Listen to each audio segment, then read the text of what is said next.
Okay, so I wrote JAMB 7 times for 7 years. Consecutively? Back to back, 7 times for 7 years. We know that you didn't go to school not because you were not interested. I was trying to get into school because I wanted to prove a point to people that I could get into school. Because I was no longer interested. There was something happening from daddy's family. Because we just believe it was from my dad's family. Dad had 3 degrees, he had PhD, but he never got one job, one sensible job. There was one time I went out, it was for one event thing. And that was when I knew that I had zero confidence in myself at that time. I could not speak when they were speaking. Now, English, everybody speak, but I was numb. Like, are you in Unilag? Because most of them came from Unilag. I said no. Oh, where are you from? I said I'm not in school. Oh, okay. You know, I've not been to church in almost 8 years. Our father in the Lord at that time, he was my mom's best friend too as well.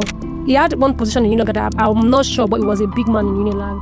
I think what was pissing me off is his children kept saying, go and tell daddy. They know what daddy can do. Do something. I'm not being entitled, but I think at that point you were my last hope.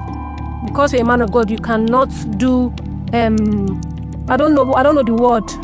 And that was not even the case. I passed. You said that you were done with God. Are you still done with God? No, I'm not. What can convince you to start going to church? I don't know yet, man. I saw a proposal picture. So I asked him, I reached out to him, what's going on? This is you. Just listen to the madness. He likes me. But the family that he comes from, there is no way they will let him marry someone who does not have a degree. Is he married though? He's married with a child. And I don't want to embarrass him because I don't know if you're not having peace with the degree that you married. Because for me, it felt like, okay, you were choosing a degree. If you could go back in time, just travel back in time, would you do anything differently or would you still play your part as it is? I think I would have been kinder to myself. And I've seen graduates, if I'm to judge with the graduate I'm seeing, I won't even want to go to school. What I do, I've sat down on table when I don't think education would have taken me there. For a long time at Breath of Hope podcast, we had not invited any guest to our show. It's just been me, my face, and my voice, giving you 1 or 2 life tips here and there. But today we decided to bring in somebody, and that's because we realized that, just speaking about the realities of the traumas that people pass through is, theory. When you hear somebody come to tell his or her life story, it begins to connect the dots, it begins to make sense. And so, we are bringing back our culture of always having a guest every month at the Breath of Hope podcast. And today we are going to be having somebody speak on her story, and the story is, well, you know what the story is centered about in a jiffy. So today I'm going to be introducing none other than Mercy. Hey, Mercy. Hi, Akan. Yeah. Could you just briefly introduce yourself, who you are, what you do? Okay, my name is Mercy Isieko Nambum. I'm a certified wedding and event planner at EBCN. We plan weddings, we plan seamless events and well-coordinated events for our clients. And that's what we do basically. And right now, I think it's best to say that I am just a girl who is trying to get the best out of life with the resources that I have with me, and I'm living life on my own terms, basically. Beautiful, beautiful. Okay, so now you've told us who you are now. I want to ask a question. Who would you say Mercy was 10 years ago, 15 years ago? I was lost, man. You're lost. Before you were lost, who were you? Just one girl who was, I had to grow up early. So there were a lot of experiences, there were a lot of things that, I'd gone through. And 10 years ago, I think it's safe to say that I was lost. Just could not decide who I was at that time. Okay. Is it okay to shed a bit of light when you say when you say you were lost? How do you mean? In summary, I think it's safe to say I wasn't sure what to do in my life at that point in time. I learned responsibility very early, and I had to get emotional strength on my own. So there were different things that I had to go through at that time and that age that really messed up with me and my self-confidence. So I think coming out of that, I'm still trying to figure life out as we speak, but I'm in a better place right now. Okay. What were some of the things you had to go through? School, Okay. losing my parents, how that changed me, how that affected me. Okay. And a lot of, stigma. Okay. Let's start with school. Okay. What is it about school that scarred you? Were the exams too hard? It wasn't. Mhm. Okay, so I wrote JAMB 7 times for 7 years. And I bought JAMB form Consecutively? back to back 7 times for 7 years. And I bought JAMB form 8 times. And for every year, it became tougher. And trust me, it wasn't the questions or I was passing. If I'm being very honest, I was passing JAMB, I was passing their cutoff, but maybe luck was a thing of luck. Because I remember my first JAMB, I don't think I was bothered about my first JAMB the way it started to hit me yearly. The first one, we just came out of second. And my parents, we had like a belief. Both parents were graduates. My dad had 3 degrees, so education in my house was a thing. We had to go to school. My mom graduated from Unilag, so we had our education was defined. We knew what we wanted to do at this age. Yes, this is what you should be doing at this age. And then my siblings at that time, I have 2 elder sisters and a brother. They were in school. You're the last born. I'm a twin. Myself and my twin, we started Okay. the whole processing together. But he got in the first time, but he had issues with his paperwork, so he had to do it again and he got in. But my own story is when I started my first JAMB, so we are, doing that, I don't know if you've heard of it. There's something they call catchment areas, where if you're putting a university, make sure you put a school that you are from that state, so the possibility of you getting in is high. So, Yeah. So they called it catchment area then. So I remember my parents were alive then. They were like, put Delta, I'm from Delta State. And my elder sister was in her final year in Delta, so it was a big deal. Just put Delta so that we're not hearing any issue. And all my life, I know I've always wanted to be a lawyer. Always wanted, was law or nothing. So I remember putting Delta for the first time. And that was a brief experience because when results came out, my scores were not up to 250, of which at that time Delta's cutoff was 180.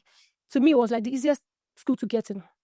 So my dad suggested I change course to mass comm, so it would be easier to get in. Maybe when you get in, you could do whatever you wanted to do to get back to law. So that's what we did. And I remember going for the exam, Delta post JAMB. Everything was beautiful. My wife, I did it in one sitting, so it was the possibility of me getting in was really high. But when the results came out, the first batch, admission in progress. Second batch, when it came in, you put in your registration number and then you start. Once you see not admitted, it's gone. So the first year it didn't really hit me because I thought, okay, we'll do it again next year and we'll get in. But from the second year, I started getting really troubled because I remembered, I told myself I wanted to get into school and it was just me. My mom was bothered because our children, we go in at one time, we're all brilliant, we're almost teacher. My mom was a teacher, so there was no excuse. And then I remember when we took the second JAMB form, I read, and at that time I started working. I was doing a boss lady and cleaner in a school. A very useless job like that. This was just before your second attempt of writing. Yes. I got the job after my first attempt because you're not going to stay in the house doing nothing. Yeah, of course. You're not. My mom, no, we ate. My mom fed us. My mom was like the breadwinner. Yeah. But be useful to yourself. My mom would not like to come home and see you sitting down. She would insult you. So I had to get a job. Well, I was a boss lady and / cleaner. It was a very useless job. Thinking about it, I'm so pissed that I did that thing. Then, so I told myself I wanted to get into school that year, and I read. I don't like to read because once I get the knowledge in class, I'm good. But I read. I told myself I wanted to get, and that time my friends from school, they had gotten in, so I needed to get in. It was just 1 year difference. I wanted to get in. I remember the second JAMB in Ikeja. I scored 235, and at that time I chose English.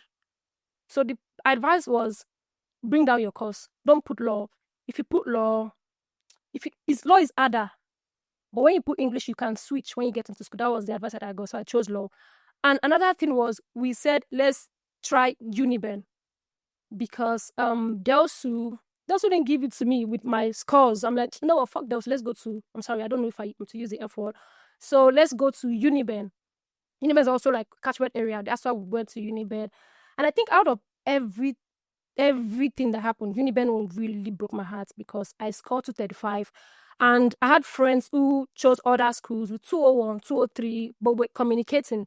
And then I remembered going for the exams after doing my, the calculate WAEC, JAMB, and everything. Like I scored 68. Cutoff was 50. It was guaranteed that I was going to get in.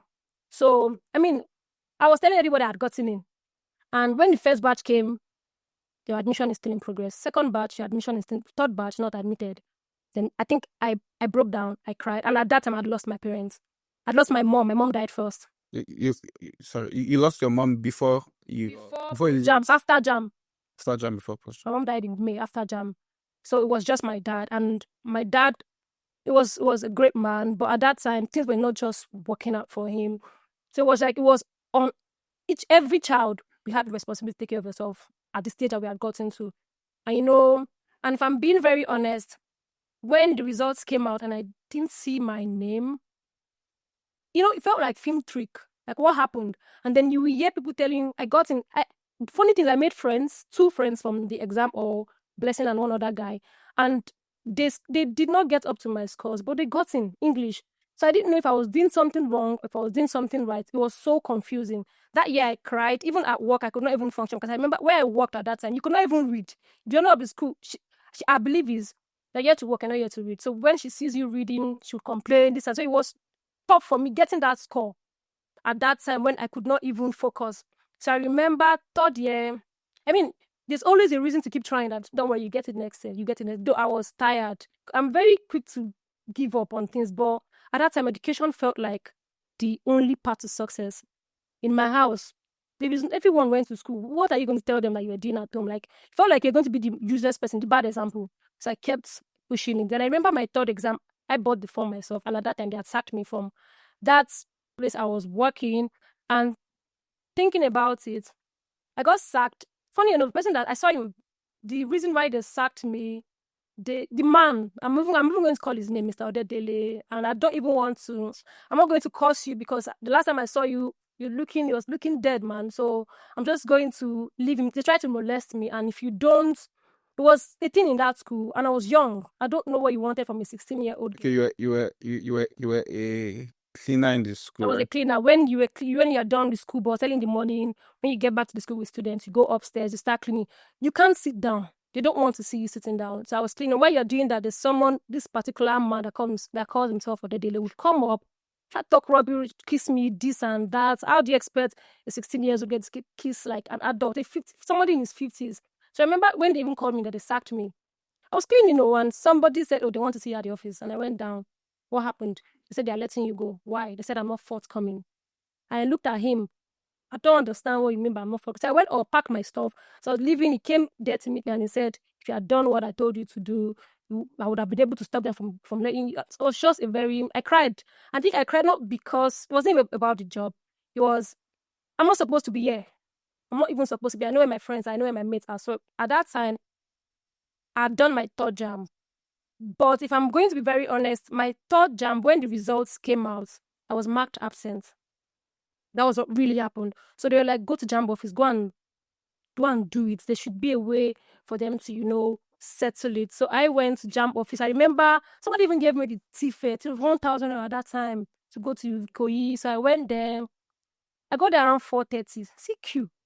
Hey, not only you get problem, CQ. Everybody, like, JAMB did the JAMB. So at the end of the day, they attended to me around 3 or 4 in the afternoon. And they asked me some questions. We did that. And they said, yeah, I should, check in the next day. The results will be uploaded. When I checked it for like a month back to back. It wasn't. So I forgot that. The fourth year, at that time, I was already depressed because everybody had gone. Your younger ones, the ones calling you Sister Mercy, they had gone to school. It was just, even in my church, I was like the only teenager left because our church is the church I attended anyway. It's a very small space where we knew each other. So, for everybody's senior every year in January, Alpha, Waleni, Anthony. Even when I go to buy the form, something, the man's always looking at me, are you here again? So I remember buying the fourth JAMB, and this time, I was, you know what? I was going between Delsu, Uniben, because at back of my head, catchment area. Mhm. And I remember I chose Uniben this time. Yeah, I chose Uniben. Then I did my JAMB, and funny thing is, every year it was harder for me to read. It was harder for me to concentrate. Why? You know, I don't even read on a good day. What I have in my head is what takes me, even in class, when I was still in secondary school. If I don't get it in class, I'm not getting it again. Reading is not what works for me. And I do well with images. So I remember, and it's hard to read when you're trying to do for what to eat, you're trying to survive, no money, no food. Bro, what are you reading? And even the money to buy the jam from, I remember my fourth jam, I could not afford it, was 6,000 plus. I had to call someone, Desmond. Hi, Desmond. I had to call him. He sent me part of the money to buy the. I think he sent me like 3K. And I Fourth did jam. my fourth jam from. And it became tougher every year. And then one day you're asking yourself, should I stop? Should I not stop? But if you stop, like I said, at that point, felt like I was a failure. And then you would hear things like, me and my sister in my house, my sister, there was one time she made a statement. I mean, we're very cool. I love you, Stella. She's my immediate elder sister. And, you know, when my sisters went to school and came back, there was this care and attention that they got. So for you who, you'll be wondering. From who? Even before my mom died, she was always treating them specially. Like, they had made it. I don't know. It wasn't like it was to make you feel bad. It was, maybe she was just happy. Once my elder sisters got back from school, hey, God, it felt like you were not even existing. There was one fight I remember that I had with my sister. We fight a lot, me and Stella. I remember one particular day, we already had like an issue inside. And then when I came, I was in the kitchen. I was making eba. So many years ago. I had won the fight inside. So I think what they do is they'll look for one thing that can piss you off or pain you to the bone. So my sister came out to the kitchen and she saw me and she said, continue making eba. Your mates are in school. Use all your life to make eba. And that fucked me up. I cried. I died and I cried for like 2 days because even the eba, I could not eat it. Because when someone tells you that, like, use your life to make eba. I sat and I was thinking, okay. And for me, it felt like sometimes they would do these things to hurt me, and they know, and they were aware that this thing was pissing this girl off. I remember when I even did my fifth jam. Funny thing is, I'm even starting to forget these things, but I know that I did my fifth jam, and my centers were getting far. No matter when you resume, when you register, jam was just getting done. It was so confusing. You register early, and then you're seeing yourself in Ogun State doing exams. One particular experience was... Where were you coming from? Lagos? Lagos, Ikotun at that time. So it was far. And I was young. Like, I don't know these places. You have to go there a day before. I remember when I did my sixth jam, I registered. When I went to register, the man saw me. He was like, in Yoruba, Oshinwa, like, you're still writing this thing. Kilo Shele. I'm like, well, I don't... Who was the man? The person who registers now. So the man already knew your face? Hey, yeah. Were you going to the same center? Same center, my brother. Okay. The same center. So he saw me like, it was using you to use it to tell others that this has been coming since. And the good thing is I have a very small body, so you can't really tell if it's my first time or my second time. Let me not say I don't come here for 6 years. So this man said something one day, said, he looked at me like, in front of people, Oshinwa, kilo de. Then I'm like, well, it's not working. That was last time I actually went in. I remember when I registered early enough. The thing is, it became a ritual. Every January, I was registering for JAMB every single time. So when I did this one, when I went to print out my slip, because you print out your slip after registration, I saw that my center was Simawa. It was out of Lagos, and I had never been there. So when I got back home, I needed to go and check where that place was located. So my sister suggested that, go. I used boats to go there. I think it was on that boat I just got angry, like, what am I even doing here in the first place? And then when I got there, I remember the exam day, but I told myself this is the last jam. This was even my sixth jam, thinking, okay, there's a reason for everything. Maybe God is putting me through this stress so that I can, get in. It's going to be worth it. When I got to the exam, I saw small children. For every year you go, you meet smaller people. Because they begin to look smaller in your eyes. Maybe. Small children like Kilo and Shell and Big Bye, and everyone's asking, is this your first jam? Somebody asked me, one girl, she was on hijab. She was my seat partner when we were about to start. And every time before I start an exam jam, I would always say, God, I'm not coming back here. I don't want to do this again. And, that's what I did before I put in my registration number. Remember before I did the last one, I'm not very good with government. I was better when I started, but I think it became worse because I wasn't even reading. At that point, I read, when I read, nothing happened. So let me just do it. Then I remember one girl asking me, she said, is this your first JAMB? One small girl, I looked at her. I said, no. She said, how many? I said, 6. She called the other one. She said, 6. I said, 6. He said, are you sure? I said, 6. And then I asked her, what do you know? She said she doesn't know English. But that year, I don't talk if na expert go do make her clear this paper. I don't tire. So I asked her, and you're fresh out of school, your head should be boiling. What do you know? She said she knows government. I said, perfect, I know English. I'll teach you English. What do you know? Someone said she knows, she called one subject. I said, and that was how we did it. They were even allowing us to talk in the exam halls. I mean, I was not bothered, so we did all of that. We went home. Results came out. I think it was 225 that year. It wasn't even what I expected, but it was okay. And I remember from the system, I started choosing Unilag because I decided I was done with catchment area. I didn't want to leave Lagos again. I started working. I was already in the event industry, but not event planning. I was doing this. I had a staffing agency. So I'm like, you know what? I don't want to leave Lagos again. And I was making friends there. There was nothing to even go. Why am I leaving Lagos? Kilo Shele. This is where I know as home. So I'm like, you know what? I chose Unilag. And I remember once a Mansi came, and I'm sorry, I'm not going to call your name. She came once. She was always coming every time to ask Alpha. This particular time she came and then she was like, Mercy, Alpha, did you get in?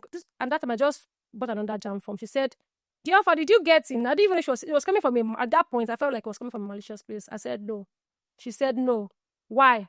You have Ojukokoro. You are picking BB courses. That's why you're not getting in. And at that time, I was choosing guidance and counseling. So I looked at her. I was not planning to reply her. But I'm like, Did she know what you were picking? does she care? She just wanted to talk, telling me it was your Ojukokoro for me. He said, why are you not getting in? You have Ojukokoro. You're picking BB courses. You are picking law. You're picking this one. And I sat her down. She was just standing. I think it was frustration. And I apologized to her after that. I'm like, coming from someone whose children went to Babcock and they're not doing anything good with their life. And it's not like you like me. You don't like us. Are you paying the bills? No. Did you buy the form for me? No. Even if I get into school now, is there anything you have to offer? Because you drive all the way from your house every day coming to talk rubbish.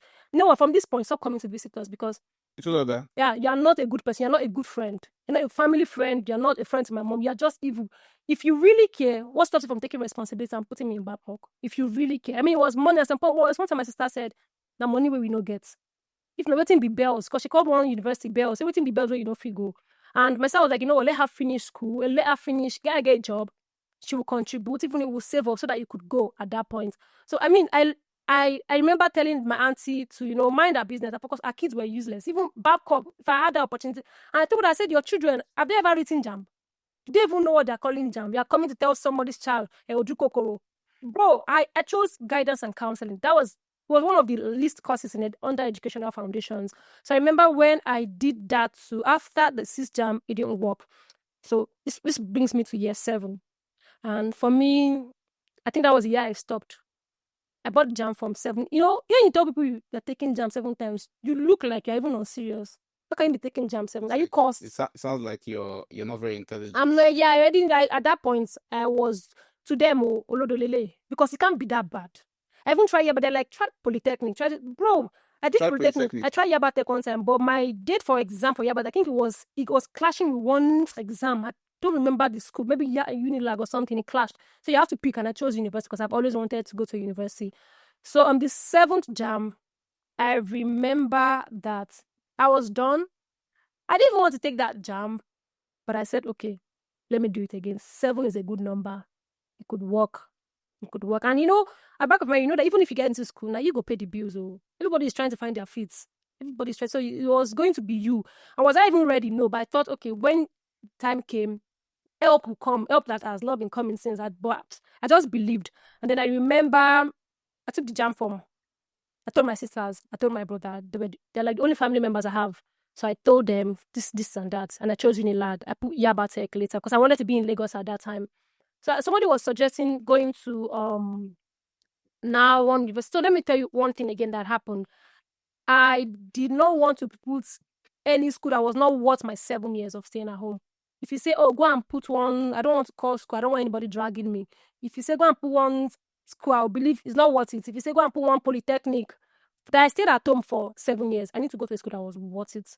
What my staying at home. So I told my sister I chose Unilag and I chose early childhood. Still guidance and counselor. I chose early childhood about children. I'm very good with kids. So and I already told myself if I did that course, I will not stay in Nigeria. I was just going to hustle and live because they really work for a year. But if I went abroad, it would have been perfect. So we did that. I remember I prayed, I read, I tried to, because I told myself it was the last time. I had friends in Unilag at that time. They were in their final year. So I was getting as much information as I could get at that time. And I even had workers in Unilag too. At that time, I was just asking them, give me an update on this. But wondering, why is boss asking me for it? But you won't tell anybody. So everybody you want to tell, say they take JAMB. So, when I did the 7th JAMB, it didn't work. And I knew I was done. Okay. I knew I was done. But you say you bought the 8th. I just bought it because I was used to buying forms every year. You know, when it came out, they call you, JAMB form is out. How far? I said, how much? It'll be 9K. Put for me. But I knew I was not writing it.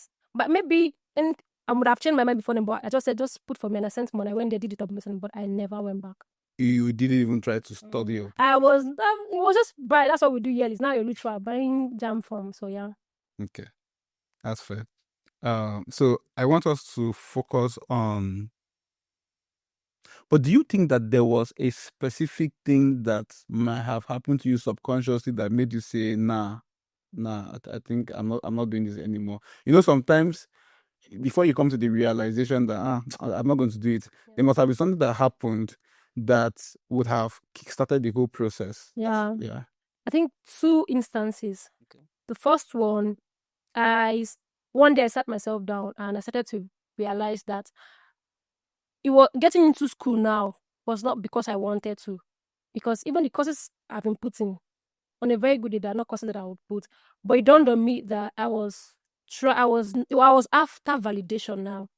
I was trying to get into school because I wanted to prove a point to people that I could get into school, or because everybody had gone. It was no longer a thing of, because I was no longer interested. So that was one part where I knew, I said, I would stop this thing. It wasn't like I had anything in mind to do. But at that time, it was like a break. Let me rest for now. Maybe I'll pick up later. Because there was one time I wanted to learn. I'm good with making hair, but I'm not perfect. So my sister even said, go and learn something for now. But I think I can't work under anybody. It's not a thing of pride. I understand. I just don't know how to. Now, one day I come, I say I'm going again.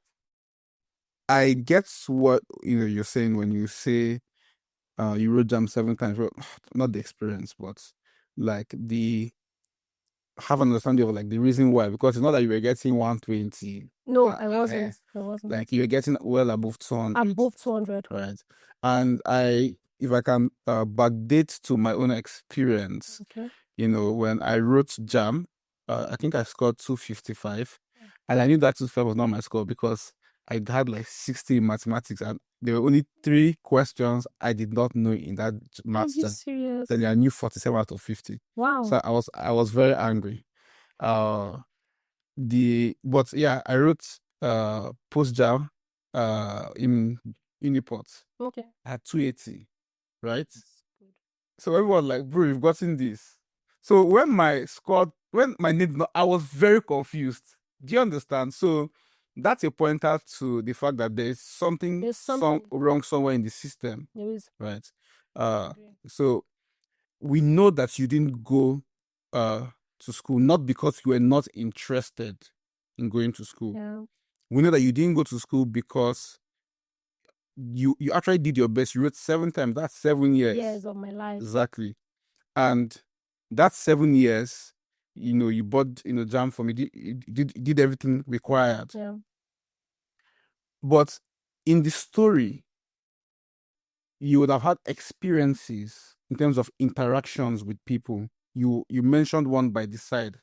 I mean, people would wonder, because not going to school in Nigeria is some sort of stigma, right? I mean, abroad, I don't think so, because there are a lot of people who don't go to colleges abroad. If a lot of people say colleges are scams. Okay.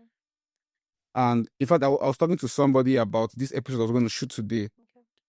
she lives in the UK. And when I told her about it, I think she spent almost all her life in the UK. She was very confused. Like, wow, somebody that didn't go to university suffer from stigma in the UK. People don't go to university all the time. Okay. And so that stigma would have comprised of a couple of people. First would be people around you, your family. They might have been great people, but maybe in one or two places, they might have said something they should not have said, like your sister. Okay. You have your friends. Maybe they would have acted a certain way, even though they try to be as nice as possible. Yeah. You had your relationships, your boyfriends or whoever. Of course. And so I want us to deal with, because the focus of this episode is not just the fact that you didn't go to school, but you are representing people, Okay. in a certain demographic that they share in terms of stigma. Okay. Okay. And so I want us to just drive in a bit into different sections. Okay.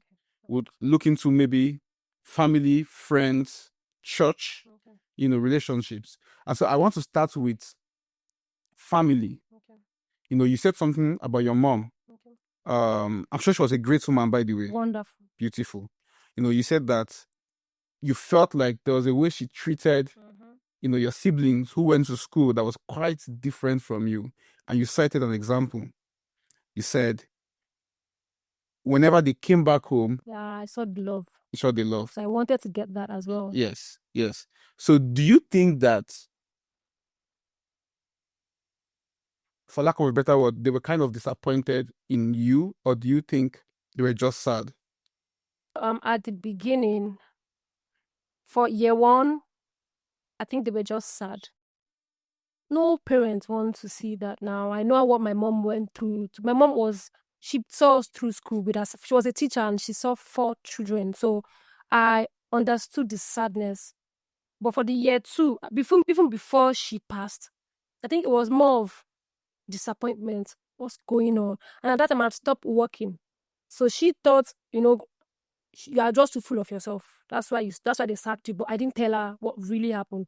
So it was just a disappointment. It was, and trust me, it was not coming from a bad place for her. She was as worried as I was at that time. Like, what's going on? Because if she was alive, she would have done some things. My mom knew some people in school who knew some people in school too. So I felt like she was at that point where I think she once mentioned Taisholari University. But she was still hoping on, it was just my second year. But she was still hopeful that, she would get in. Because her friend, she used to have one best friend, a man. He had connections in Taisholari. So at that point, I felt like my mom was considering it. So it was just disappointment. But it did not mean that she loved me less. But it was just the attention she was showing. Now they see him. Do you understand? So I'm like, I need to get to that point so that she can treat me like that. Okay. So for your mom again, do you think that the way she treated them was simply, and this is just me speculating, but was simply, how you go and visit somebody, the person has not seen in a while, maybe like the first week, first laugh. True. Yes. I mean, growing up, now that I'm grown, I understand. Yeah. She just missed them and she wanted to spend as much time as she could. I'm there with her 24/7, so she not gonna really know your words like that. So I mean, so yeah, I think that's it. That was the case. That was the case. Okay. Then your father, how was your father's? So my dad was more of idea at that time, telling us what to do. When there's no money, you don't have much to say.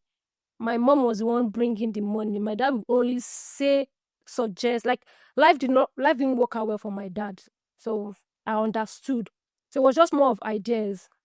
Okay, which one are you putting now? Why not try Delsu? Delsu we get in. And if you get into Delsu, there's a place you could stay. I think that was where my dad was coming from. So it was not really my siblings. Now, what we want we go do. So they were just, okay, Mercy says she wants to do law. Let her do law. This one wants to do medicine. Let him do medicine. But it was just, if you put in law now, look at what happened last year. You didn't get in. Why not try? That was what my dad was there for. Okay. Your dad died after the second post UME. Yes. Before the third JAMB. Before the third JAMB, after the second one. That's sad. Did he for you? My brother, if you ask me right now, we're still looking for answers. He was not ill. We don't know what happened. Something happened that we cannot explain. He finally got a job. I don't know if I told you my dad was jobless for a long time. I know it was hard getting a job because he's old. They're looking for young generation. So he finally got a job when my mom died for the first time in a long time. So he relocated to Delta State and he started working. And I remember the first month and the second month, he sent us money to the house. It was so beautiful. You know, this man really wanted to do more. Then he would send money and say, this is how you should pay rent from this one, do that one. Did the first month, second month. And then the third month, we stopped hearing from him. So we're wondering, my dad was never sick. I wonder what's going on with him. Kilon Shelle, until maybe 4 or 5 months we heard he was sick. And they needed someone to come and, to go pick him up from Delta State and bring him to Lagos. According to the plans that they had, his brothers had, we had no idea. So they had to choose me to go and pick him up because I was the only one in the house not doing anything. I was a free person.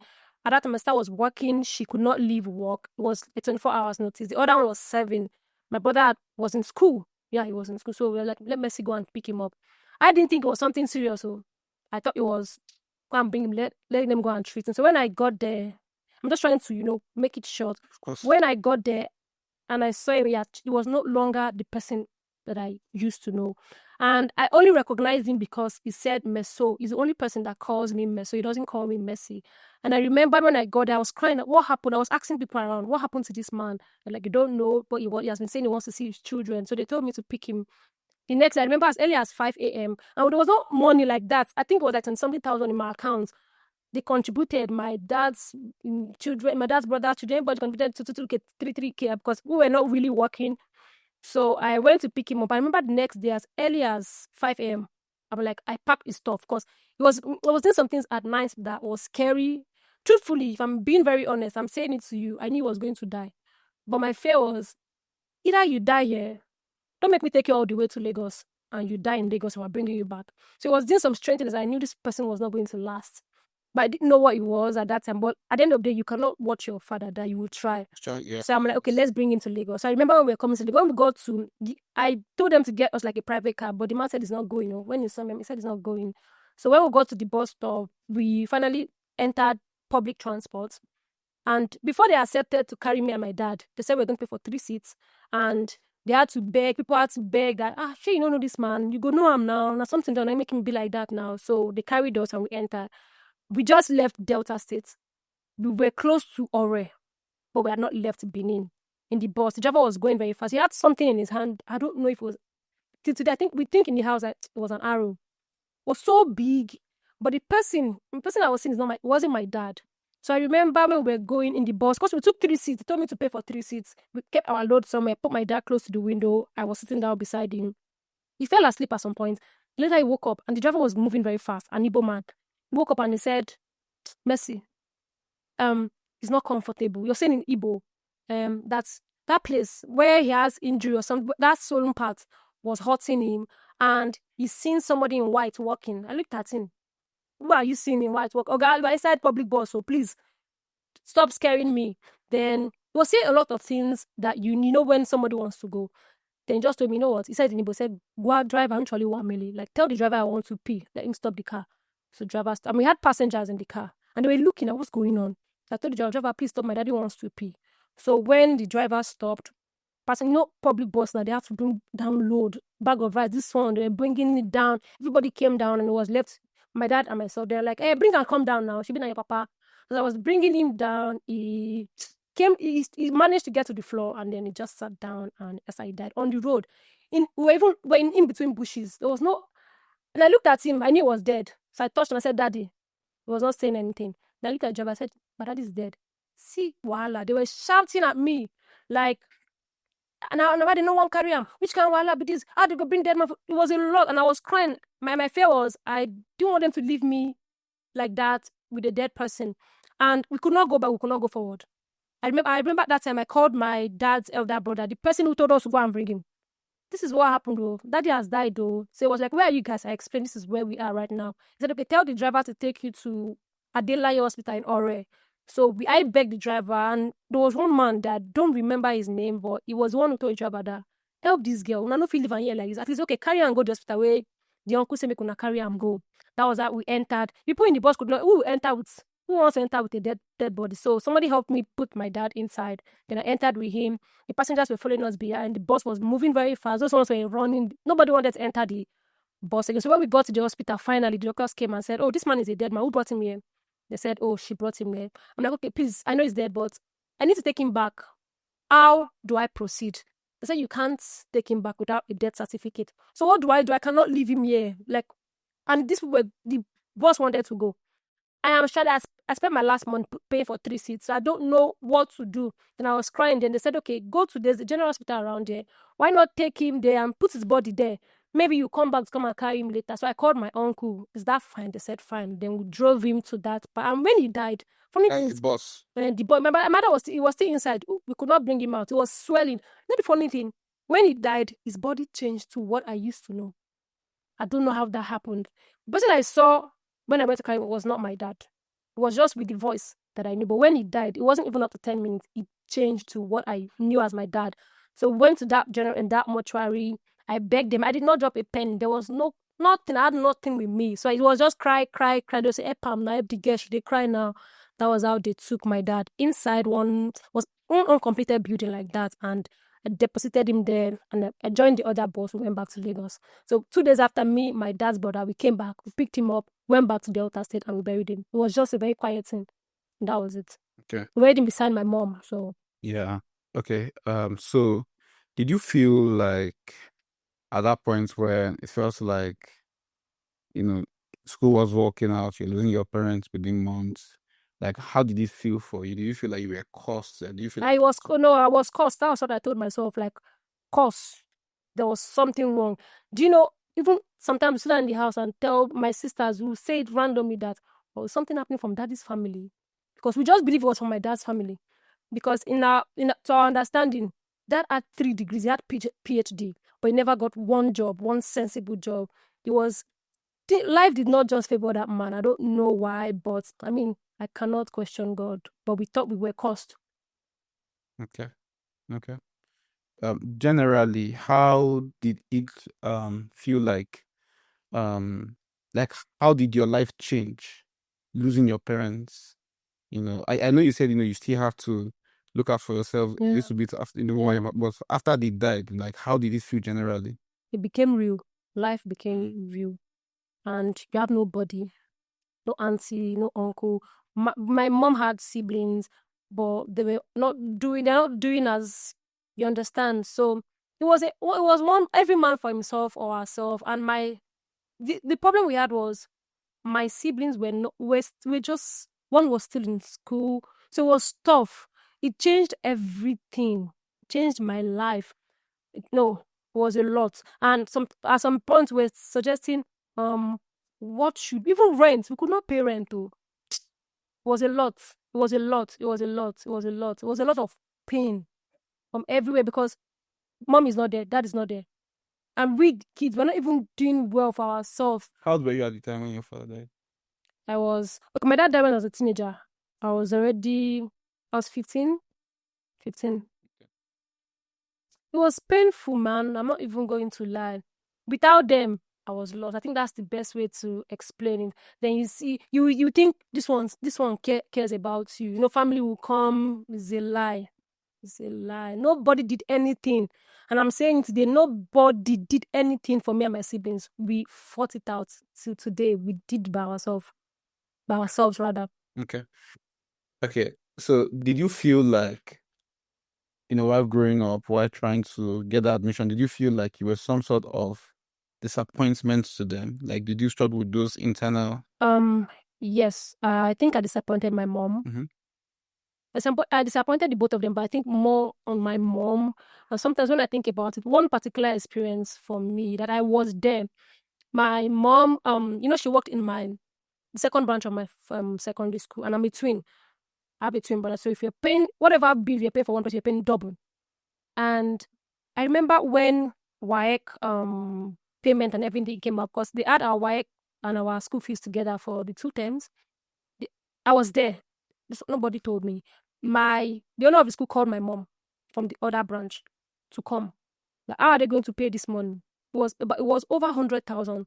100 and maybe 30 something. And at that time, my mom's salary, if I remember, it was like 20 something. I don't think it was up to 30K. But see that inside that 20 something, she was taking care of 4 of us, the children. And she was doing her job. You see her trek, she was always trekking. I was awake one time when she left around 4 a.m. Our school to our house is not up to 1 hour. But she left at 4 a.m. Where are you going? Said if she doesn't, she's trekking to school now, so that she can get there before that time.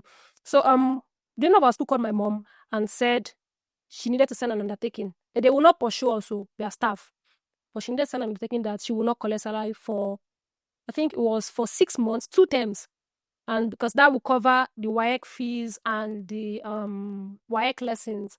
And this was someone who was banking on that money. Our plan was to divide it. This one goes to Stella, this one goes to Barbara. We are 4. But I was there when she signed that undertaking that, okay, she's not going to take salary for 6 months. So imagine someone going to school, trekking to school, to and fro, without collecting salary just because we wanted to pay WAEC fees. I mean, there were days in class when I was not to say the word they were teaching, but I had to pay attention. Somebody is trekking to school because of this money. So I disappointed her more because she sent me to school from the beginning of my life till she left. So I think it was more I disappointed her. But do you sometimes feel like if she was alive, you'd have eventually gone to... If she was alive, Bimida, Martin Law, I would have tried. Even if not, because it's called College of Malo. You can't stay in the same house with my mom without going to school. I would have gone. Or she would have made effort. She would have gone out of her will to make sure that you went to school. You cannot be the only person now. But now, nobody's really tell. We're all adults. Bro, do your thing, I'll do my thing. I'm living on my own terms. So you can only say, but I make the final decisions. Yeah. How about your relationship with your siblings? So I know that, you said something about what your sister said just to spice you. Yeah. Did any more of that happen? At that time, I think it only happened when we fight, but they were also supportive. Sometimes they will call and say, I heard that this school is giving. Will you try it? My elder sister, Barbara, she's quiet. She doesn't talk, but she's very brilliant. She's the most brilliant child in our house. So she was just of an opinion of, just pick one school, let them give you. That's how she speaks. Just pick one school, let them give you. Enter. When you enter, you change your course. The second one, that one, she was, in Stella's one was, why are they not giving you? She was always pissed, like, why are they not giving? What happened? Even somebody that entered my school, I saw one person entered my school with 200. And my second born, the Stella, she entered with was a miracle. And she wrote JAMB once, WAEC once. So sometimes I will tell her, you cannot understand what I'm going through. Everybody wrote JAMB here once. So the only person that wrote twice was my brother, and it was his WAEC. He got admission the first time, but because of the work, he had to do it again. So I'm like, sometimes you tell me, I understand. Babe, you don't understand, though. You're a graduate, you don't understand anything. But my relationship with them so far, and since when my parent died, was more of support. I think one time they said, maybe you should rest. It was my second sister that took me to go and learn hairdressing, why I don't go now. So it was more of support. It's only when we fight, they would try to talk, but it was more of support. And when we lost our parent, we knew we had just each other. So come on, it was more of support. Okay. How about friends now? How do you feel like watching, not even without them saying anything, but internal struggles? How do you feel like watching your friends just go to school, do their service, you're still trying to write JAMB? It was bad. I remember one particular person, and I'm not even going to call her name. We used to be very close. And maybe I would never understand. I never got to enter the school. Maybe there's something that happens that make you, you see like, this one when no go school, she's not up to my level. I'm not blaming them. Maybe there's a spirit there, or there's something going on that I don't know. This one, we were close. There was another one that I told to take JAMB from. She was never interested in going to school. I called her, babe, maybe both of us buy JAMB, we'll go Unilag. At that time, she was the only person I knew, but it was because she wasn't interested. She said she doesn't want to go. And her parents were not really the education person. So both of them really, I think, out of everybody, I don't even want to dwell on the friendship that I lost at that time. But these two, one, when she entered, we were cool. We were very cool. And when I started realizing that when I text her, she would respond 3-4 days. And she's posting WhatsApp status on To Go. You'll be seeing her on To Go was very popular. I was popular on To Go. So, Alpha, let's talk, this and that. We used to be very close. She'll tell you, and then she start posting pictures of new friends. I think it was the new friendships that really got to me. And then when she came back to Lagos, She was never around. Let's hang out. She was never around. The other one, I think there's something that happens in school that maybe they start to think you're not on the same level with them. And I just let it go. There was one time I went out. It was for one event thing. Yeah, it was not just me. We were a lot of girls there, and it was in Lagos, somewhere in Yaba. It was for one ushering thing. I don't remember. So I saw lots of girls there, and they were all university students, Yaba Tech students. And that was when I knew that I had zero confidence in myself at that time. I could not speak when they were speaking. Now, English, boy, they speak, but I was numb. Like, they're talking, this one, that one. One even asked me, are you in Unilag? Because most of them came from Unilag. I said, no. Oh, where are you from? I said, no one. He said, what do you mean, no one? I said, I'm not in school. Oh, okay. And then she continued her conversation. So, when you were people, nothing they talk no really matter. I think that was what it was for me. But I don't like to dwell on the friendship that I lost. I lost a lot, but I would rather dwell on the ones that I gained during that time, because I had people who genuinely rooted for me. One guy, Daniel, we don't talk anymore, and I'm sorry, Daniel, my fault. And this guy, I met him on IG. Until last year, we were very close. He's not even my mate. He's a mature person. He's born and based abroad. But this one it wasn't about the degree for him. He was always telling me, fuck the school, man. Fuck the school. Do something else. Even when I wanted to do this event planning thing, I remember I was talking to him on phone. Randomly, it was one I'm thinking of, going to an event planning school, getting certified. And he said, check your account details. And he sent me a lot of money to just assist me. So it wasn't even about the friendship that I lost. I gained genuine friendship during that time. At least 2 people I can boldly say were my friends during that time. Okay, was there anybody that was your friend from the beginning of that time that stayed with you till the end? Maybe 1 person or 2 people from secondary school. One went to Unilag, one went to Lautech. Yeah, till today we still talk.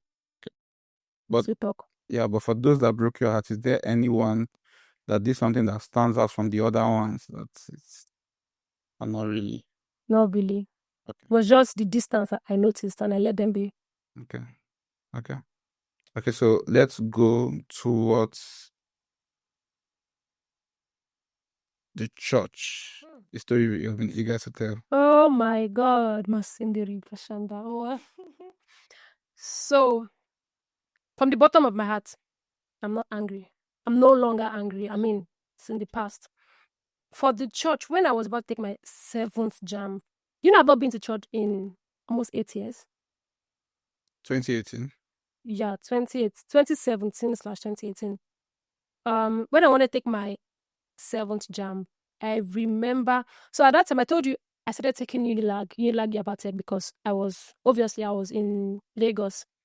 And in church, I was the only teenager left at that time. And every other person had gone to school, Babcock, Children Day, Covenant Day, Unilag Day, different schools. Then our father in the Lord at that time, my mom, it was my mom's best friend too as well, because we grew up in that church. So I remember going to tell the man, because his child was also, I'm trying not to mention his name, his child was also taking JAMB at that time. That's his first JAMB. Definitely he's going to Unilag. My papa did work for him. He had one position in Unilag that I'm not sure, but he was a big man in Unilag. So I remember going to meet him after church. I waited. I'm like, Daddy, see, I'm putting you in Unilag again for JAMB. I'll keep you updated on, the progress and everything. I was like, oh, that's fine. Sure. My own telling you, no be to tell me sure. I was telling you because I know, say, you get leg and your kids. When I told him I was putting like, go and tell daddy. So I told him and he said, sure. So I remember after the JAMB, I went back to tell him, I even took my sleep. And I was doing that. So if there was something I needed to do, you should, maybe you tell me or put me through. So after church again, I'll go and meet him. Sir, this is my JAMB score. I got. This was a case of I was passing. So it was not mago.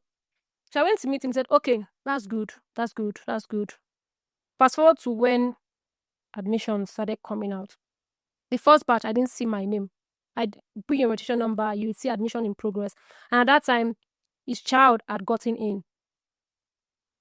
So that one came to meet me in church. Alpha, did you see your name? I said, no. So, won't tell daddy now. So I'm like, I'll tell him after church. So I went there after church. I told daddy, sir, they brought out the first batch. My name is not there. This is my thing. I said, no problem. Okay, no problem. No problem. Let's see. No problem. Let's see how it goes. 2 weeks later, second batch came out. I went to meet him. I was shaking at this point because I think it was three batches. So I went to meet him. This thing. Okay, no problem. I think what was pissing me off is his children kept saying, go and tell daddy. They know what daddy can do. Nobody will tell you, go and tell daddy. If your daddy no get mouth, nobody no go tell me, say, go tell daddy. So I went to meet daddy. Daddy, see, my form. If not for anything, I was the only teenager in that church. I grew up with you. So I think if it was someone who genuinely cared, you would sit, like, have proper conversation, do something. I'm not being entitled, but I think at that point, you were my last hope. So when supplementary list came out and I didn't see my name, I saw not admitted. I cried to the church. I went to his office. When I said, sir, see my name. I didn't see. I did not. This. Not there speaking. Said, I'm trying to rephrase what he said. I don't know how people want me to come in. I'm a man of God. There's a limit to what I can do. And what I got from that conversation is, because you're a man of God, you cannot do, I don't know the word. And that was not even the case. I passed. A man of God would put in word for me. You know these people. Your children kept saying, go and tell daddy. Daddy knows how to get you in. He's not a small man in Unilag. I just don't want to call his name. In fact, if you Google it now, you see him. So there is no, and if not for anything, understand that this guy's been writing for 7 years. Bro, I deserve a break. Help me. I think it was me coming like, help me. You're my last hope. And when he made that statement, I left the office. I cried. And I took my bag. I told my brother, let's go. My brother was always, when it was around, he was always waiting for me. It was around that period. It was on holiday. It was in Delsu. I said, let's go. And I went to my, as I was leaving, I told myself, I'm done with the church. Not just church, I'm done with God. Church, God, JAMB. I think that was it for me. I thought if when you don't have connection, it's different. Now you actually had connection, and it was on merit. It was not by expo or wuru. It was on merit. So I think it broke my heart. If with your connection you could not get in, bro, you're not getting in. Stop fooling yourself. And I think that was when I told myself the truth. That I was done, and I never went back to that church. Okay. Do you think that, you know, this thing where you do where, okay, I did sometimes where I'm trying to argue against myself. You do it. Do you usually play devil's advocate? What do you mean? Has somebody ever been arguing about something, you are on their side, but you're playing devil's advocate? You're saying, what if? Yeah, sure, of course. Did you ever do that in that scenario? To myself? With the pastor, to see things from his point of view. I did. But why I really didn't think much about the thinking from his point of view is, you should have said something earlier. I came to meet you at the office. I was coming every time. You knew I needed help. Even if I had said, oh, I needed help, if not for anything, you should want to help me. I mean, at that stage, I had gotten to 7 years. You should even be the one calling me, what's going on? So I don't want to think about thinking from inside. Okay. I expected something, and I'm not trying to be entitled, but at that time, I expected something. I needed a break. Okay. You said that you were done with God. Are you still done with God? No, I'm not. Man, I'm in love with God now. Okay. I'm not done with God. I mean, I've come to realize that. So one thing, recently, I think earlier this year, I sat myself down and I told myself the truth. The thing is, funny enough, I've grown to be, I thought I wanted to be a lawyer. I've come to realize that I don't even like arguing anymore. So I don't even know how I've practiced being a lawyer. I think there's something age does to you, start to notice different things. And then I've grown to understand that if I'd gone to school, I don't know if I would enjoy it. And I don't know if what I'm doing right now is what I'll be doing, because where I am right now, it's not where I plan to be, but I think I'm doing okay. And I've seen graduates. If I'm to judge with the graduates that I'm seeing, I wouldn't even want to go to school. There are many useless ones. I mean, unfortunately, I've been with people. What I do, I've sat down on table when I don't think education would have taken me there. So I'm not angry with God. I've grown to trust God. God is the master planner, and everything that has happened, I think God planned everything. Okay. Okay, well, and this might be off this thing, but I'm just curious. So do you think that, so when you say that you're done with the church, Okay. do you think that all churches are just a bunch of people filled with hypocrisy, or do you think that they might be good ones, or just what you think? Do you want the truth? Yeah, the truth. For now, I'm not convinced. Yeah. There could be, but I've not seen it yet. Maybe when I do, I would understand. I don't have plans to go to church. Though my sister attends Daystar, and low key, sometimes when I'm with her and she watches Daystar online, I join. I'm like, I like what I'm hearing, but I've not been moved to go like start a church. I don't think any church has convinced me enough. My relationship with God is personal. It's more of a personal level now. So I'm not really judging with church now. Because I think going to our mama binu, if I binu, so make I just day my day like that. Okay. Okay. What can convince you to start going to church again? I don't know yet, man. You don't know. No idea. Do I even, I'm even, is that deep that I don't plan to do church wedding? I've been telling my sister, maybe we'll just look for a man of God, just come and do the joining outside. Before then, miracle still dey happen, but for now, I've not found any convincing reason to go back to church. Okay. And I'm not angry. Of course. But the heart is still there. Maybe, but every day you hear one thing, one church, one pastor did. The more I hear, the more, you're low. So I think it's just, there was one I heard recently. I think I trust my personal relationship with God. And I mean, I really want to have like a father figure, a God father figure, a pastor figure, something, father in the Lord. I'm really looking forward to it. And I'm leaning towards Daystar. Okay. I'm leaning towards, because that's what my sister was. And I've been opportune to, join a service online. Sometimes when I'm in my house, she just plays this thing. So you are forced to watch because you don't have anything doing. Before I used to see church service online, like performance, like drama. Later, I started seeing like, okay, this is administration. And truthfully, if I'm going to consider going to church, maybe, not sure, maybe Daystar. Okay. Okay, but your experience, your decisions to want to try out this star is only due to your exposure of it. Due to what I've seen, that's it. So my point is, maybe if you've seen other sites, you would have different opinion. True. I mean, no doubt. True. Okay, that's fine. That's totally fine. Okay, so let's move towards your romantic relationships. Oh, okay. How did it affect your romantic relationships? It did. Mm-hmm. But I feel like I met the wrong people at that time. Okay. There was one particular one that stood out for me.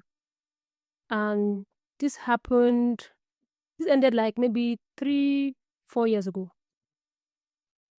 You know the funny thing, most of the guys that I get to know or date, people that I get to know, they don't have any idea that, I don't have like a degree. I remember the last person I dated, my ex, found out like maybe 3, 4, 5 months into the relationship. And it was just random. We went out, I just said, hey, what's your discipline? What did you study in school? Was asking me some questions. And I started laughing, now today your day break. And I explained, and I was like, wow, that if I had not said it, you would never know. But this particular one really stood out for me. I liked this person, and you knew from the very beginning. So one thing is, I will never hide it. If you ask me, I'll tell you. There's nothing to. Will you feel somehow? I don't feel somehow again. Okay. But then I used to feel somehow. But he asked me, and I told him, but I would never lie. I would never lie. So I told him everything.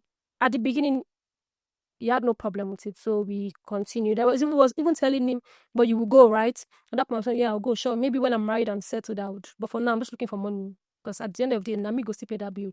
So he said, we're good, very good. Then, I mean, I even thought I was going to marry him, or he was going to marry me, or we're going to get married. Until one day, out of the blue, I saw a proposal picture. I'm in the event industry. I don't think anything that happens in the event industry, that there's nothing that I won't see, only if I don't want to look. Then I saw it. Koyemi. So I asked him, I reached out to him, what's going on? This is you. He said, listen, he can assure me he likes me. Just listen to the madness. He likes me. But the family that he comes from, There is no way they will let him marry someone who does not have a degree. His dad is even bent on it. His mom is this one. His father is that one. He's the only son. We both know you, bra na lie, na lamba. But it broke my heart because what you're putting to me now is the degree. So if I had a degree, would things have happened differently? Then I think I forgave that experience. So until recently, this guy has been in my DM. Is he married though? He's married with a child, and is in my. I don't want to embarrass him because I don't know if you're not having peace with the degree that you married. Because for me, it felt like, okay, you were choosing a degree. I don't blame you. Maybe I would have done the same thing if I was in. I don't blame anybody. Nobody wants to marry somebody that, would. I don't see myself less. I know friends who their parents didn't get a degree and they are richer than the ones that their parents had degrees.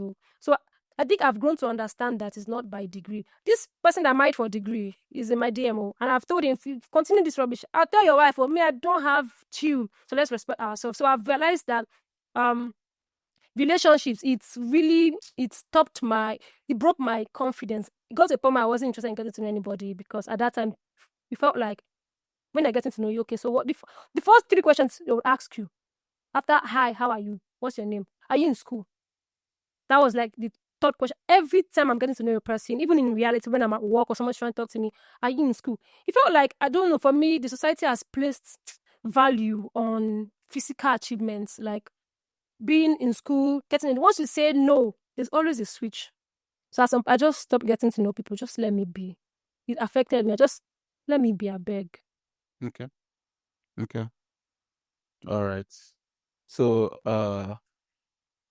but you definitely met other men who did not care. Of course. Like I mentioned Daniel, of course. I mean, I've spoken to people as well, gotten to know people who, no, it was beautiful.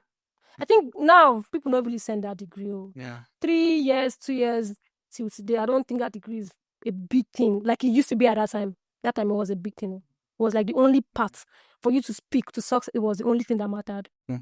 But did you date anyone who was so toxic in a way whereby he would always try to use the fact that you didn't go to school to suppress you? And many people have I dated though. I've not dated much, but I mean, gotten to know people. Yes, I got to know someone who any small thing, and that is not a funny thing. That one came like he cared. When is the conversation? You say, sure, you still need to go to school. And you say yes. I think once he doesn't have anything sensible to say, just saying. He could be having like a random conversation. You just brings out that talk. Sure, you still write jams. Oh, read the room. Someone was talking about going to school. So I just realized that, okay, at one point they asked him, sure, you buy jam form for me? Because you seem very interested. So, will you buy jam form for me?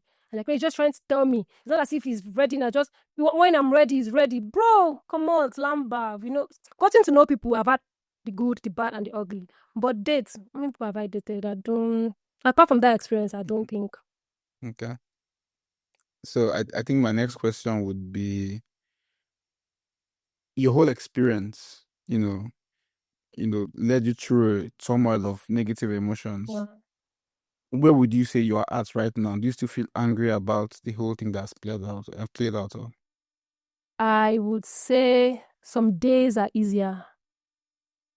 Sometimes I think about it and I think about what could have happened if I'd gone. But one thing that brings me out of it is you're not doing bad now for yourself. You're not where you want to be. I'm not even 20% close to where I want to be. But I've come far and I'm better now.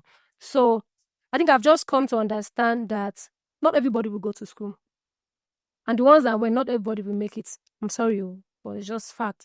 And one thing I've done is whenever that happens, I've learned, I just trust myself. I trust God. I trust the path that I'm on. And I know that it will always end well. To end well. Okay. And that thing where you said earlier, when you were among people that went to school, you found it hard to express your voice. Yes. Well, I'm sure that's not the case. You look very confident. Very, very. I mean, I have graduates who work for me. Okay. Okay. They work for me, so come on. Okay. Okay. That's fine. If you could go back in time, just travel back in time, would you do anything differently, or would you still play your part as it is? I think I would have been kinder to myself, Mm. and I would have stopped writing from year two. After Yes. second year, I would have stopped. I think what I would have done is maybe looked for money, just gather money, work hard, beg people, and I would have left the country. Truthfully, I think that's what I would have done. I would have left the country, or made learn my hair making and make it perfect. But I can't even. It's not my thing. But if I'm being honest with myself, I would have looked for money. Mati Jagba. I think that's what I would have done. And I would have been kind to myself because I was not kind. Okay. I was not. Okay. Right now, you do events planning, right? Yes. Do you see yourself doing that long term? Yes. I will. Long time. Okay. I mean, there could be other things, but I think event planning was never in the book. It was not even my dream or vision. I never even noted the call event planning, but I think I've grown to enjoy doing it, and I'm happy to be doing it. I'm Okay. happy to do it. Okay. Do like, so I know we've spoken about stigma in terms of the different areas Yeah. of your life. Okay. How about societally? Have you experienced stigma from maybe strangers or outsiders who may have somehow had privy to the fact that you didn't go to school, and maybe you didn't get an opportunity because of that? It doesn't have to be like a 9 to 5, obviously, but maybe even your business or things like that. It doesn't come up in my business, Yeah. but I'm planning your events. I'm not. Exactly. It's not a big JAMB by the rights. Exactly. And I'm certified. I have a certificate. I did not just wake up one morning to become an event planner. I actually went to the school. And if you don't pass, you would not get in. You would the money for probably the man will not give you. So, but I think it's more of 9 to 5 because there was one time that time I had not started event planning. I needed a job badly. I almost did run. So God really loves me, bruh.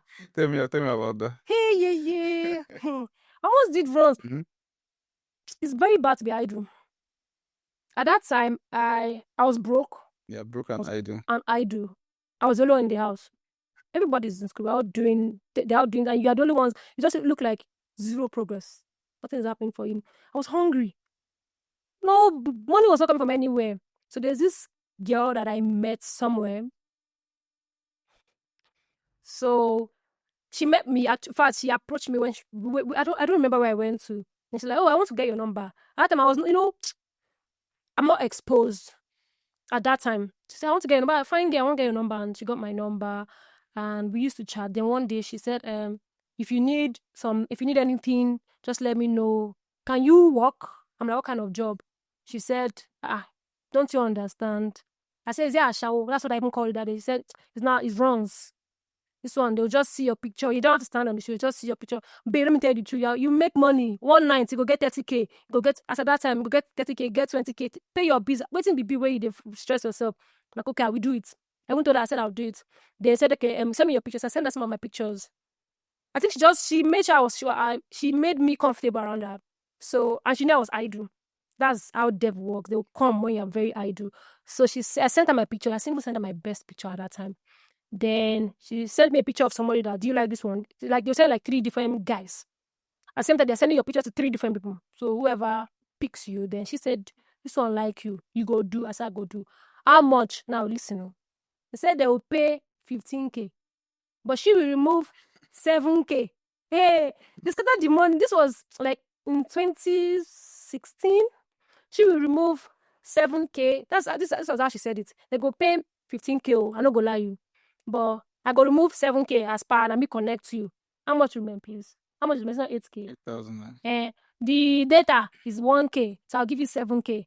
But it's short term data for chatting with me. She remove 1K. Then it's just 1 hour. You no go take time. Just go do them. I said, send me the picture, send me. Okay. And that time I was not having sex, so at that time I was not. But I who virginity help? Bro, I was hungry as fuck. So I told her, okay, fine, I'll do. Send me the picture. Then she did. She sent me the address. It was in First Stack. I was the only one. There's nobody to tell. So I mean, just me, just to just go, come back. And I mean, they leave for house. So I wore my dress, and I was about leaving. Then I saw my mom's picture and my dad there in the house. I saw the picture. Just dropped my bag and I sat down in the house. I blocked her. We didn't speak again. There was just something that told me, it was like I heard my mom's voice saying, "You got kwa." When she wants to tell you like you want to cry, I just stopped and I blocked her number and I deleted the chat. I'm like, how did we even get here? It's not that bad. Because once I start, it's gone. And that was it. I almost did wrong, so what's I no do? Then there was one time I was broke, very broke. I needed a job bad. But it was that period. So I was asking my sister, which job can I get? So at least, so someone even said, you're good with kids. You could work in a school. So I went, I dropped this ASSC at the house. I was dropping it at that time in different schools. At that time, I was looking for assistant teacher because in crèche, you need like people to assist. So from one school to another, I remember when I went to one school, the lady told me, she said, honestly, the standard of their school, you have to have a degree. Even if it's NC, you can't work with SSC and all of that. And that was what even stopped me from trying school, because standard school, you need something. Then somebody told me about a bar. I get bigger. I can never work in a bar. I mean, in our family, now money we no dey, but my parents trained us in a certain way. There were things that we knew that they were below us. We could not do it. So at the end of the day, I didn't do anything. Even when I was doing 9 to 5, 2-3 years ago, I was telling myself, I'd like to do 9 to 5 just to experience it. But I know I can't even work for anybody, but just to do 9 to 5. But when we checked in on some places, and there was one particular company that they were employing without a degree, but they were done selecting. That's why I didn't get in. Would you say that you've this stigma, you've healed fully from it, or would you say that it's something that you're still actively finding your way? It's ongoing. But I'm better. I think the only time I maybe think about it would be the only time it happened. I think about, I didn't go to school. I wish I did, or it would have been nice. It's when I see on IG or on Twitter, POP, people wearing NYS, or when I'm going and I see on NYS. That's the only time I think about it, though. But before, other than that, bro, I don't care. I think it's still ongoing, because when I see cities, I'm triggered. When I see matriculation, convocation, I am triggered. But it is better. It is better. Okay, so how would you say you handled it on days when all of those feelings begin to build up? There's no way to handle it. Would suppress. To suppress. You just go through it. You suppress. Just get something to do. Find something to do. Watch a movie. Go out. Or pick your phone and call someone and just start banting and ranting and gist. But I cannot say this. There's no medicine to it. It would come. You have feelings. You feel it. But I'm in a better. I'm being very truthful to myself. I'm in a better place now. Okay. Let's assume this is out there right now. Okay. On social media, there's somebody who didn't go to school who can